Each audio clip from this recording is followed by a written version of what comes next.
Hello, welcome to Quick Foodie. ഇന്ന് നമ്മുടെ Sunday lunch special ചാളക്കറിയാണ്, പിന്നെ കൊത്തമര, പിന്നെ ബ്രേക്ക്ഫാസ്റ്റിൻ്റെ കൂടെ ഉണ്ടായ ഒരു ചെറിയ മസാലയുടെ കറിയാണ്. ചാള നോർമലി എല്ലാവർക്കും കൂടെ ഭയങ്കര ഇഷ്ടമാണ്. എന്നാൽ പിന്നെ നമുക്കിന്ന് ചാളക്കറി സ്പെഷ്യലാക്കി കളയാമെന്ന് വിചാരിച്ചിട്ടാണ് ഇന്ന് ഞങ്ങൾ ചാള മേടിച്ചത്. ചാളയുടെ കുറച്ച് ചാറും കൂടി ഒഴിച്ചിട്ട് നമുക്കൊന്ന് കുഴച്ച് കഴിച്ച് നോക്കാം. ആദ്യം ചാളയുടെ ഒരു പീസും കൂടി എടുക്കാൻ നോക്കാം. അതും കൂടി വെച്ച് നല്ല ചാള കിട്ടി ഇന്ന് രാവിലെ ചമ്പക്കര മാർക്കറ്റിൽ നിന്നാണ്. അപ്പോൾ നമുക്ക് ചാളയും ഇതും കൂടി കുഴച്ചിട്ട് ഒരു പിടിച്ച് നോക്കാം. ഇതാണ് ചാളക്കറി.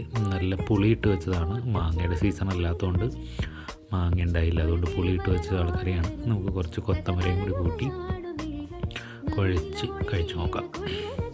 കൊത്തമരയും നോർമലി വീട്ടിലിടയ്ക്ക് ഉണ്ടാക്കാറുള്ളതാണ്. നല്ലൊരു പച്ചക്കറിയാണ്. എനിക്ക് അമര, കൊത്തമര അങ്ങനത്തെ സാധനങ്ങളെല്ലാം വളരെ ഇഷ്ടമാണ്. പിന്നെ ഇത് ഇന്നലെ രാത്രി വെച്ചൊരു കറിയാണ്. ഇത് താളും കപ്പയുമാണ്. താള് നിങ്ങൾക്കറിയാമായിരിക്കും, ഈ ചേമ്പിൻ്റെ അത്. ചില ചേമ്പ് ചൊറിയും, പക്ഷേ ഇത് ചൊറിയാത്ത രീതിയിലുള്ള നല്ല ചേമ്പാണ്. അതും കുറച്ച് കപ്പയും കൂടി എന്താ പറയുക, ഇങ്ങനെ ഒരു നമ്മൾ നോർമലി കപ്പക്കറി വെക്കുന്ന പോലെ വെച്ച സാധനമാണ്. അത് ആക്ച്വലി നല്ല രസമുണ്ടായിരുന്നു. കുറച്ച് ബാലൻസ് ഉണ്ടായിരുന്നതുകൊണ്ട് ഞങ്ങളതും കൂടി കൂട്ടി ഉച്ചയ്ക്ക് അങ്ങോട്ട് കഴിക്കാമെന്ന് വിചാരിച്ചു.